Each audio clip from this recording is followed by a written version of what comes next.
Hello bio students, this is Mr. Yago and I'm going to dive into section 12.3 meiosis. Now meiosis is a little bit different than mitosis.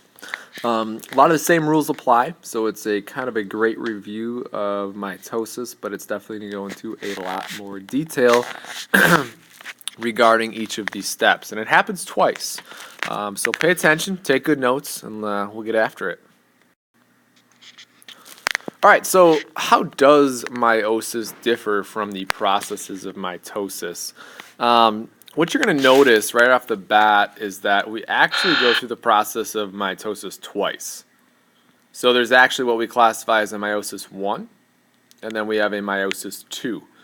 And some interesting facts is it does not duplicate the chromosomes after the first division. So if we go through meiosis 1, that first section, we do not duplicate chromosomes. And our real goal here is that we are trying to have the chromosome number from 2n to n. And I'll explain what that means in more detail later. Now, the reason that we have to go through this process is because we're looking at mixing genetic material from both the maternal or female side and the paternal or father side. And what that does is it's going to give us genetic variation. That's why you look a little bit like mama and a little bit like dada. And if you look up here, this is the process that we're going to talk about, something called crossing over. And if you look at this picture before and then after, you'll notice that there are some definite changes. Now, this crossing over is where we exchange corresponding pieces, meaning that, let's take a look at this top section here. That could get exchanged. This could be mama, this could be dada, and then you have the ability to go ahead and exchange and thus give you some of that genetic variation. So the traits that you have today, like if you have your mom's eyes or your dad's hair color, that all has to do with the fact that when your parents' chromosomes, specifically the sex chromosomes, the sperm and the egg, are developed through the processes of spermatogenesis and the process of oogenesis, the making of sperm and egg, that we went through this process to give that variation upon conception. All right, so the first thing right off the bat, and I apologize for the picture, but this step is prophase 1. What's unique about this particular step is the fact that we still go through chromosomes condensing, we still have nuclear membranes breaking down, but that homologous chromosomes pair up and go through this process of crossing over. So on the previous slide, I mentioned how important crossing over is for what we classify as genetic variety. So when we go through this mixing of genetic information, it's happening in this prophase 1 as we classify it. Because remember I said that in meiosis we have 2 steps. We have meiosis 1 and meiosis 2. So the normal things occur, chromosomes condense, membrane breaks down, but this crossing over is imperative to understand how we get that genetic variety. Alright, so let's look at metaphase 1. So after prophase, we went through that. The normal things occur. We have spindle fibers attaching to the centromeres, which is that little dot right there on the chromosome. And they are beginning to line up what we classify as, we could say, the metaphyseal plate, the equator of the cell. There's lots of ways to describe it. Basically, this midpoint. So this metaphase 1 is just like metaphase and mitosis.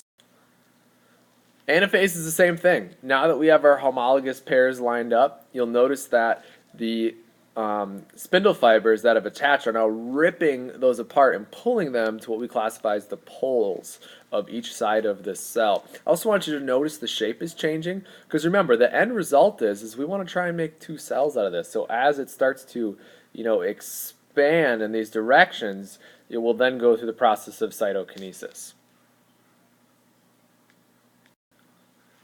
So here's telophase 1. Again, notice that we have the chromosomes gathering at the poles. One thing that I don't mention here is that you'll notice the nuclear membrane is starting to reform. It was broken down, but it's starting to reform around those daughter cells that we made. But the one thing notice is that these are haploid. These are haploid, so they actually have half of the genetic information.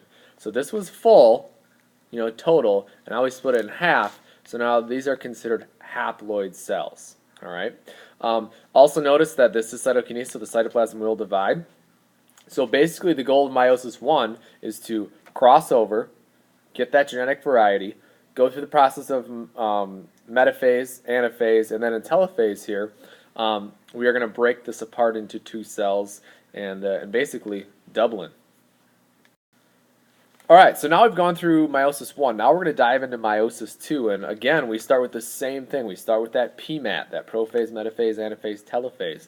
Now what's unique about this is that we have two haploid cells, which means that we have half of the DNA.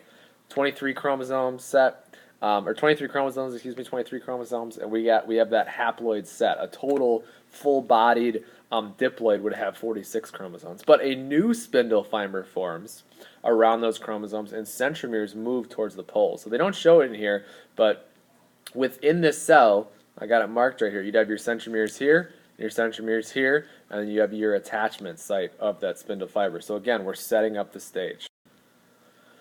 Now metaphase, same thing. Notice that we have them lined up. Here's your centromeres. It shows it a lot better than on the previous picture. Your spindle fibers are attached, but we're lined up on that equator, and as you can predict in anaphase, we're going to start pulling them apart. So here we are in anaphase 2. The centromeres divide, and notice that we have now actually split into chromatids, which is half of that chromosome. So we are actually taking that DNA information and cutting in half again. So again, we have two cells here. The goal of meiosis is to essentially make 4 haploid cells. All right? And I'm going to explain why that haploid is important. So the centromeres divide, the chromatids separate, and don't get that confused. That's a chromatid. If they formed an X, that's a chromosome. So these are chromatids, and they're going to move to the opposite ends of the pole. All right, in our final telophase 2, you'll notice that the nuclear envelope forms again around each set of chromosomes. And really that should really say chromatids. Chromatids. So make a note of that, chromatids. And then the cytoplasm will divide. Now, what we call daughter cells, we actually have 4 daughter cells that are going to be generated here. So if we're a male and we're going to make sperm cells, we start out with 1, breaks up into 2 in meiosis 1, and then it actually makes 4. So every time we go through this process called spermatogenesis, we're making 4 sperm cells.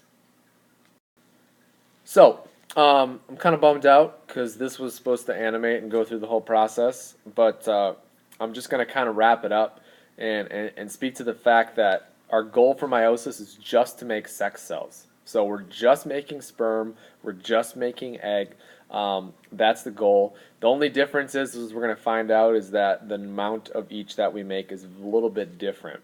So remember your PMAT, remember that order, remember the major concepts. The major things that are different are going to be found in that very first slide of information you took, and that's, I think, is kind of the most important part of this whole process, because meiosis is the same thing as mitosis. All right, last but not least, these are kind of these big differences, and I'm just going to speak to this real quick. So in most male animals, we generate 4 equal-sized sperm cells. We started with 1. Notice the chromosome numbers here. So we actually cut it in half. So this is diploid, 2 haploids, and actually doubled those haploids to make 4 haploids. So there's 2 divisions. This would be meiosis 1. This would be meiosis 2. Now, here's the cool thing. So when guys make sperm cells, they have a tendency to, and usually it's 50-50, but there is variation. Some of these will be X, some of these will be Y. Okay? Now a male, if we're looking at the sex gametes, the 23rd chromosome, if it's XY, that means it's a male. If it's 2 X's, that'll be a female. Now females only make X. Okay? So if you have an X and an X come together, guess what? You're having a girl. If you have a Y and an X come together, if the Y sperm is the one that makes it and fertilizes, well, guess what?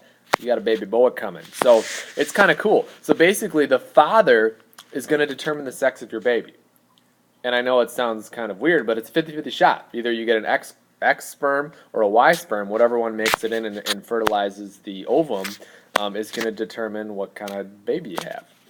Now, in females, most of the cytoplasm remains as one, and we call that an ovum. So just like we call this spermatogenesis, oogenesis, or oogenesis, which is oogenesis, you end up with one really large cell, which is going to be the ovum, and then three what we call polar bodies. They are not functional, and eventually they're going to break down and disintegrate later, but actually the ovum will kind of use these for energy. So it's almost like if you had quadruplets, if you were a mama and you had quadruplets, and then one baby says, "Oh, I'm so hungry, I'm going to eat the other babies, nom nom nom nom nom nom nom." That's kind of what happens. Cool. Well, if you got questions, give me a shout. And these are the steps of mitosis and what I feel is the most important things. So, Yago, out.